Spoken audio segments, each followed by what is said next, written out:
Feast of Tabernacles, George H. Warnock. Chapter 4. The sheaf of first fruits. The waving the sheaf of first fruits before the Lord took place on the morrow after the Sabbath. Hence it would be on the 16th day of the first month. All the events, therefore, in connection with the feast of unleavened bread found their perfect fulfillment in the death and resurrection of Christ. The Passover event itself was on the 14th day of the first month, in the evening. That is the day of crucifixion, which in the New Testament is called the preparation, or the day before the Sabbath.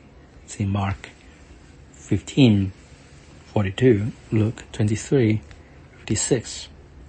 Then follow the days of unleavened bread, beginning on the 15th day and continuing for 7 days. Then on the 16th day, which was the morrow after the Sabbath, the sheaf of first fruits was waved before the Lord. It's clear from the Old Testament that Christ rose the third day. Matthew 16:21, Luke 23:54-56. 24:46. And according to the generally accepted terms of the day, this was equivalent to saying he rose after 3 days. Matthew 24:63 and Mark 8:31. Therefore, to fulfill the type of the Old Testament is clear. Then Christ was crucified on the day of the Passover.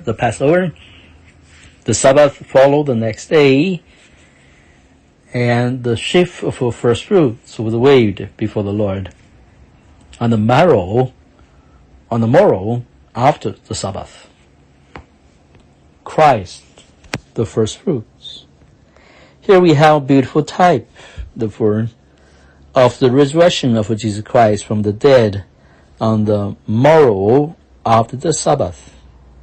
Mark tells us, now when Jesus was risen early, the first day of the week, Mark 16:9, it was the beginning of the harvest season, when the fields were beginning to show the first signs of a ripening harvest.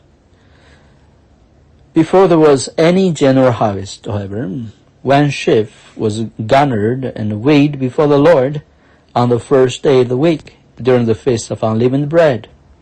And therefore in the weaving then one sheaf, Israel would be reminded of the fact that soon a great harvest was to be gathered in.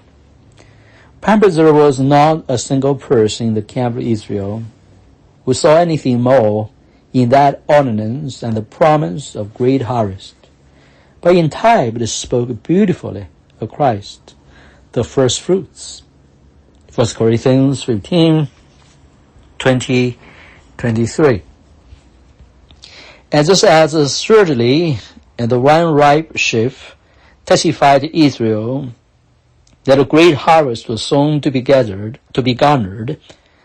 so surely did the resurrection of Christ testify to the fact that soon after that event, there would be a great spiritual harvest of souls. And so there was. Thousands upon thousands came to know the Lord in the weeks that were to follow. When God sent forth the Holy Spirit, He empowered His willing disciples to preach the gospel. Soon the revival spread to the Gentiles, and the Apostle Paul was raised up to evangelize practically the whole Roman Empire. The corn of wheat must die. Jesus himself testified, except a corn of wheat fall into the ground and die, it abideth alone. But if it die, it bringeth forth much fruit. John 12:24. Except he die, there could be no harvest. And the fact that he did die and rose again was a positive proof that there would be a great and mighty harvest. Christ, the first fruits. And if he was the first fruits, then certainly there must be a great harvest to follow his resurrection. This explains in part the strange reply that Jesus gave to Philip and Andrew when they told him certain Greeks who desired to see him. Incidentally, it was the feast of Passover when these God-fearing Greeks had gathered to observe the feast of the Jews. His only reply was, except a corn of wheat fall into the ground and die, it by this alone. But if it die, it brings forth much fruit. In other words, in his present position, he had no ministry for them. For he had nothing common with them. He must first go down into death before he could mean anything to them.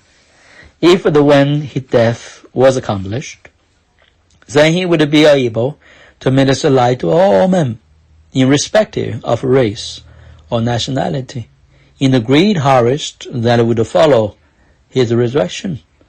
Then the great harvest constitutes the feast of Pentecost.